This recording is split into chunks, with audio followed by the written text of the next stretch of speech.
What is fame and how to become famous? It is not necessary to own a multi-billionaire company, lead a country, or be an incredible singer or movie star to have millions of fans or followers. If many people are talking about you and what you do, then you are famous. Congrats! But does it take a lot of work to become famous? Or could it be just a lot of luck involved? Well, Stan Lee is an example of both an unbelievable fortune and impressive hard work that led to the icon that he is today.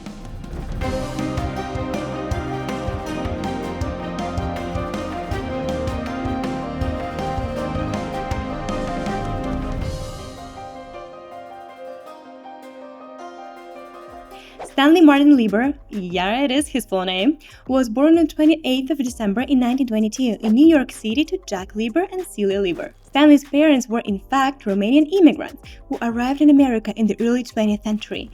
Did you know that in total, during 75 years, starting from 1875, over 2.5 million migrants from all over Europe were forced to move to America because several laws in Eastern European countries prohibited education for youth at that time.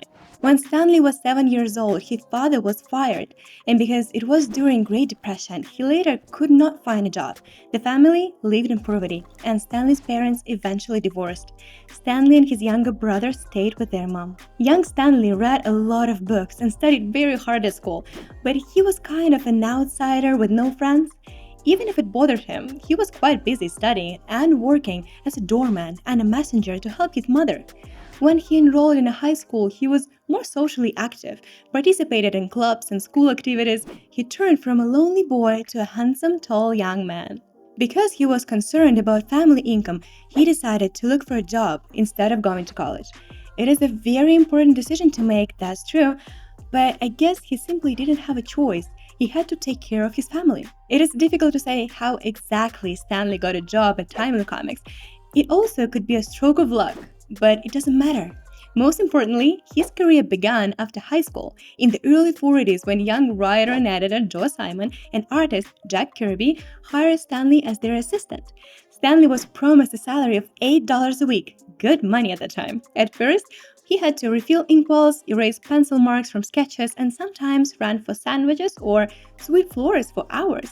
But Stanley didn't mind because he watched the work of two masters as if he studied at the University of Comics. As for the history of comic book genre, as a separate direction, it is pretty fascinating. You see, initially, comics were published only in newspapers, most of them aimed at children's audience because newspapers were not just some boring stuff for adults, right? But over time, they began to include more specific characters, such as Tarzan, Doc Savage, and Shadow, who had mysterious origins and extraordinary abilities. Subsequently, comics from newspapers began to be reprinted into small books and sold at kiosks. In 1929, Dell Publishing published the first original comic book, The Funnies. The first issue of Famous Funnies was a hit, and soon comic book sales surpassed the 100,000 monthly mark. And so began the craze for this genre. In the mid-1930s, the comics industry took off with DC and Superman. The Superman comics has sold over 900,000 copies. But unfortunately, the creators of Superman, like almost all writers and artists of that time, didn't have the rights to their characters. Just like in the story of Walt Disney, the rights belonged to the publisher. And for the first story about Superman, the guys were paid only $130, whereas the publisher got to enjoy all the profits made by Superman comics. But back to the history of Marvel. While the founder of DC was getting rich, the publisher of Timely Comics was so mad. Martin Goodman couldn't watch how his competitor makes money in a new popular genre and decided to start his own comic book department. As a result, the first issue of Marvel Comics about the Human Torch, an Atlanta neighbor, came out on August 39th and sold 80,000 copies, which was almost 10 times more than most comics published by DC. It was at this moment that Stanley started working at Timely Comics, a teenager always with a smile, taking up any duty and working very hard. The comic book editor Simon and his assistant Kirby, who by the way came up with Captain America, at first seemed to him sullen man constantly smoking cigars. But Stanley soaked up that smoky creative vibe, running and hustling around Kirby and Simon. While the routine of creating secondary characters took a lot of their time, Simon and Kirby decided to test Stanley and ask him to write a few stories. And it is important that you know that Stan Lee was always a writer. He wrote stories and structured characters, but never he had ever drawn one. Maybe except this one actually. One of Stan Lee's first stories came out in May 41. He was 18, and the story was called Captain America vs. the Traitor. Especially for this occasion, Stan Lee came up with a pseudonym for himself, Stan Lee. And so, thanks to Simon and Kirby's busy schedule, Stan Lee got his chance to shine. Since then, Lee had been involved in the content and new characters creation even though he was a teenager. Timely had a small team, and his transition from errand boy to writer and editor happened pretty quickly. In general, the early era of comics was a real battle for talent. Simon and Kirby eventually took a side job with DC for $500, and when Goodman found out about it, he hired them both and made Lee in charge of the whole department. But it didn't last long, because in 1942, after the attack on Pearl Harbor, 19-year-old Stan Lee could no longer stay at home and run Marvel Comics. Stan got into the ranks of the single man and later transferred to a special division consisting of artists, directors, and writers who worked on various informational materials for the US Army.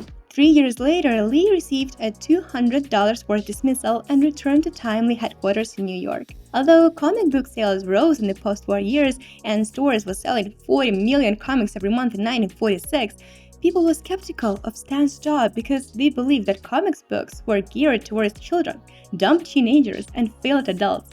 Stan was eager to prove to the whole world that they were wrong. A year later, Stan Lee's life changed dramatically when he met English model and actress Joan Clayton Bookop. Right on the first date, he blurted out that he loved her and that he had been drawing her face since he was a child. Instead of being frightened and running away, she laughed at his sincere words and soon they got married. The newlyweds moved into a tiny apartment in Manhattan, and 3 years later, they had a daughter nicknamed Little Joan. So sometimes the most sincere expressions of feelings can be the best courtship. In 1953, the Liebers had a second child, a girl named Jan, who unfortunately died just 3 days after her birth. Stan and Joan struggled to get through the grief of losing a child and maintain a stable, happy family. And even though Lee had a stable job and a family, sometimes he wasn't sure that his job brought him joy because he used to do what he was told to do, and so he questioned his future. His anxiety was, of course, worsened by depressive thoughts and worries about his family. The thing is that in the post-war era, people were becoming more interested in cinema and television. Popular stars influenced the genre demand, from Western style to mysterious detectives. And it was happening all the time. I mean, it still does.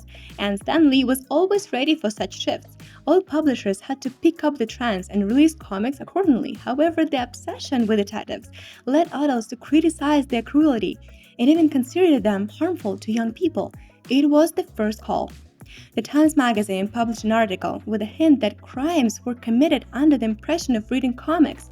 The panic turned into a crisis when it was calculated that 90% of 8 to 15 years old children and teenagers regularly read comics. Frederick Wertham, an influential physiatrist, organized a symposium which resulted in a verdict: Detective Comics glorified crime, violence, and sex.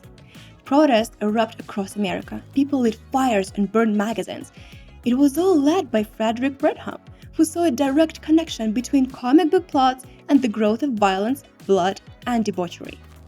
As a result of public accusations from all sides, experts in the field of education and sociology have confirmed the negative impact of comics. This led to the introduction of editorial censorship by the Comic Magazine Association, which required publishers to submit magazines to a panel of reviewers who determined whether they were dangerous or not. So comics publishers closed one after another because far not every story could pass through this review, and those who remained in the industry had to put up with a sharp drop in demand for products. By 1955, Marvel was generating 3 times less revenue than before. Stan Lee, for the sake of censorship, created innocent episodes that were sometimes stupid to the point of absurdity and considered working with such plots below his dignity. So there's no wonder why he was so puzzled about his future. Yet another 3 years passed until 36-year-old Stan Lee invited 2 old acquaintances to work with him, Steve Ditko and his former mentor, Jack Kirby, the one I told you about before. Stan was constantly working with various artists. This time it was just a little tricky because Kirby was fired from Timely 17 years ago. Anyway, Goodman preferred to stay away from the comic department, so he didn't even notice Kirby. At the time, Stan Lee, Jack Kirby, and Steve Ditko had no idea that they would soon revolutionize the comic book industry. In the 50s, a new television show based on DC Comics, The Adventures of Superman, was released. The adaptation of Superman provided an opportunity to revive interest not just in comics, but also in heroes. So DC introduced a whole team of superheroes, the Justice League of America. Goodman learned about DC's plans for a revival of comics and ordered Stan to create a bunch of new superheroes, because there's a hell of demand for this. And this is at the moment when Stan felt despair and struggled with the obsessive thought to quit a 20-year career. He wanted to leave and turn to his wife for advice, to which she replied, "Why don't you make the comic the way you would like to see it yourself? The worst thing that can happen is that the publisher will fire you, but you want to quit anyway." The 39-year-old Lee decided to take that risk because now he could create the characters exactly the way he wanted. Unlike DC and their Justice League, who were completely different loners, Stan and Kirby's Fantastic Four hero team were like a family in unreal reality. The Fantastic Four characters didn't lead double lives, they acted like ordinary people. And immediately after the comic's release, fan mail began pouring in at Marvel headquarters. The fans went crazy about the new superheroes. After so many years of storytelling with no response, fan support gave Lee exactly what he so desperately needed at that moment. So Stan Lee and Jack Kirby got very rich. No one quit their jobs, and the Marvel Revolution began. Inspired, Stan Lee approached Goodman with his new hero, Spider-Man. You'll be surprised that Goodman didn't like it at all because people don't like spiders. You can't call the hero Spider-Man. All teenagers are outsiders. The hero must be brave, not a weak, pimpy youth.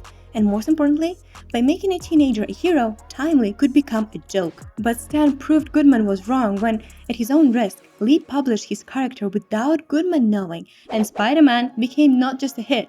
He became the most successful character in the entire Marvel list. It's funny that when the sales of Spider-Man comic books skyrocketed, Goodman praised himself for this great idea. Anyway, you see what Stan did there? Lee knew exactly that his audience desperately needed to believe that heroes could be ordinary people. By this I mean Lee truly understood his market's needs, and it is vital to any business. For 2 years, the team of Lee and Ditko introduced more and more heroes to the public. My favorite is Doctor Strange. Please share your favorite in the comments below. Lee's 4-year hard work resonated with superhero hype and the rise of Marvel in the comics industry. In the 1960s, Marvel sold about 16.1 million copies. In 4 years, 27.7 million. And a year later, 35 million. Lee's popularity continued to grow. His fans surrounded him wherever he would go. And this success caused a cooling relationship with Goodman. Obviously, Goodman viewed him as a competitor, just like the DC publishers, who still dominated the industry. Goodman's business was literally taken over by one former small department, so he was looking for an exit strategy to sell his company when demand is pretty high, as well as to hand over the family business to his son. Later, in the mid-1968, an inspiring corporate mogul and lawyer named Martin Ackerman bought the entire company, including the comic book department, for $50 million. And when Lee was told that Ackerman actually thought that he purchased DC, I mean, seriously? How he could not know what he's buying for $15 million? So Lee felt trapped and feared that the new owner could close the company at any moment because he had no idea what to expect from him. In the early 1970s, Lee faced a new problem. Jack Kirby's contract had ended. Annoyed by the Goodman's unfulfilled promises regarding his paycheck, Kirby was angry with Lee because thought that Lee could have sided with him more effectively. He constantly quarreled with other artists, and eventually he moved to their competitor, DC. 2 years later, Goodman finally decided to retire, expecting Martin Ackerman to elect his son as the company's president. But soon after Goodman's departure, the new owner fired his son, and Stan Lee was appointed the publisher and president of Marvel. So Stan Lee, first work wiping floors, became the company's president at 50 years old. Although Lee now had status in the industry, he couldn't do anything when people stopped reading magazines and watching TV instead. Marvel, as well as DC Comics, had to cut the number of comics produced. Both companies now received more money from lunchboxes and towels featuring Spider-Man and Batman than they did from superhero comic sales. Marvel made something like $1.5 million in 1979, way less than $23 million a year before that. In November 1986, New World Entertainment bought Marvel for $46 million. And 3 years later, Ronald Perelman, a well-known business shark, bought the company for $82.5 million. The era of financial fraud, funded buyouts, and aggressive takeovers of companies was coming. Stan knew that the most terrible and chaotic time was coming, but he kept all his frustrations to himself because he was a symbol of Marvel for his fans. Stan Lee was Marvel. No matter who owned the company, he was the father of superheroes to countless readers and viewers around the world. Under Perelman's leadership, Marvel increased its profitability and Stan Lee was appointed head of Marvel Films. Now the future of the company looked promising. However, the company soon went public, and the value of the shares varied depending on the news and press. Perelman acquired other companies and exchanged licenses to use Marvel heroes for shares in other companies. These manipulations shook fragile financial infrastructure. Marvel lost $48 million in 1996, despite earning $829 million in sales. Later, the debt increased to $600 million. Perelman issued some junk bonds to keep the company afloat, but on December 27, 1996, the day before Stan Lee's 74th birthday, Marvel filed for bankruptcy. The world of comics shook. Surprisingly, Toy Biz, a small company that used to make and sell toys under license from Marvel, gathered a group of investors and offered $400 million to purchase the company. And this move surely saved Marvel. So Lee could peacefully continue to work, and even though he was already 76 years old, he refused to retire. Instead, he explored a whole range of possibilities, from video games and comics on CDs to the internet, which was followed by a real scandal. In January 1999, the news of Stan Lee's new internet company, Stan Lee Media Corporation, blew up the entire network. Lee launched the SLM startup with Peter Paul, a Hollywood entrepreneur. This startup attracted the attention of the press. It intrigued investors and excited fans. The new startup was about exclusive comics and educational content from Lee. Paul attracted several stars, including Bill and Hillary Clinton, Michael Jackson, Muhammad Ali, and others, using Lee as a bait. In the early 2000s, at the height of the dot-com craziness, Wall Street valued the company at $31 a share. But in December 2000, SLM management filed for bankruptcy. Peter Paul's internet startup schema was simple. The scammer took advantage of Lee's friendship and raised huge sums of money. The FBI launched an investigation. But Stan Lee was soon acquitted because it was obvious. He was set up by his business partner. The public failure of SLM changed Stan's vision of the world, but the collapse of the internet company only fueled his morale. At 78, he wasn't going to leave Marvel and vote to continue creating superheroes and working on new projects. Often people of such magnitude as Stan Lee are worried, am I up to my achievements? It seems to me that he knew the answer when in one of the interviews he said, "Wherever I am, people want my autograph and thank me for the joy that I gave them. I must be one of the luckiest people in the world." On July 6, 2017, Stan Lee's wife Joanne died. The couple lived together for almost 70 years. A year later, on November 12, 2018, Stan Lee passed away. They were both 95 years old. So, how did a man with a legacy in comics and modern culture become one of the most important creative figures in American history? Perhaps because he precisely remembered poverty when he was a child and worked very hard because he was in some sense afraid of losing his job.